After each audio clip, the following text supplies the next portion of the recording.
অসমলৈ স্বাগতম জনাই ষ্টুডিঅত মই জুনমণি ডেকা। জুৰিয়াত সংঘটিত হৈছে আন এক ভয়ংকৰ ঘটনা। এইবাৰ জুৰিয়াৰ থিয় টাঙনিত ই ৰিক্সা চালকক মুমূৰ্ষ অৱস্থাত উদ্ধাৰ কৰা হয়। কালিৰে পৰা নিৰুদ্দেশ হৈ আছিল সংকটজনক অৱস্থাত উদ্ধাৰ কৰা আলী হুছেইন। ই ৰিক্সা চালক আলী হুছেইন উলংগ অৱস্থাত পথৰ দাঁতিত ৰেল লাইনৰ নলাত উদ্ধাৰ কৰিবলৈ সক্ষম হয়। শৰীৰত অকল চাৰ্টটোহে আছিল আৰু মূৰ মেটেকাৰ ওপৰত থকাৰ বিপৰীতে বাকী অংশ পানীৰ তলত আছিল।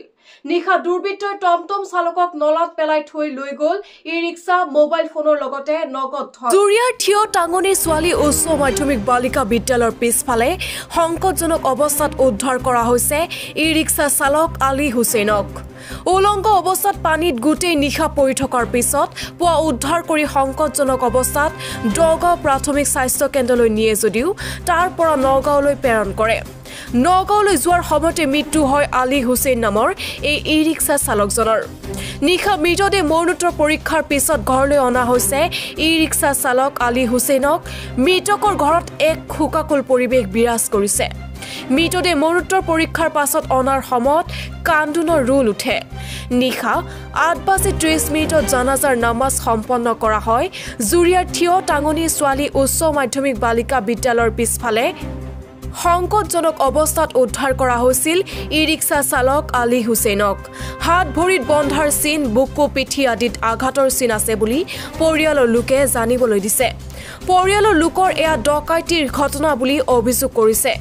এয়া ডকাইতি কাণ্ড নে আন কিবা আৰক্ষী তদন্ততহে পোহৰলৈ আহিব। নিউজ এক্সিপৰ্ট, নিউজ এনি অসম।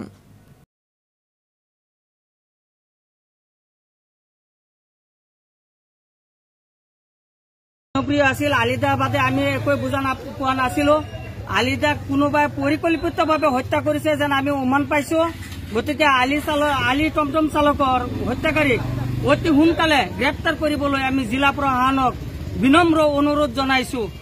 হয়, আমি যোৱাকালি যিটো ঘটনা হৈছে আমাৰ জুৰিয়া বজাৰৰ টমটম চালক এজনক ৰাতি হানিখুচি হত্যা কৰা দেখা গৈছে।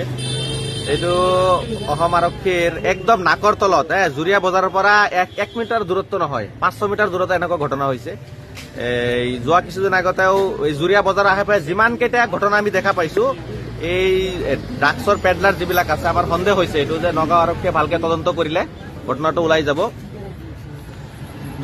বৰ্তমান এনেকুৱা অৱস্থা হৈছে, সন্ধিয়া 5টা বজাৰ পিছতে মানুহে ঘৰৰ পৰা ওলোৱাৰ ভয়ত মানে নিৰাপত্তাহীনতাত ভুগিছে। আমাৰ জুৰিয়া অঞ্চলৰ যিবিলাক টমটম চালক আছে আৰু সৰু সুৰা ব্যৱসায় আছে, সকলোৰে এটা মানে জানৰ প্ৰতি ভাবুকি আহি পৰিছে।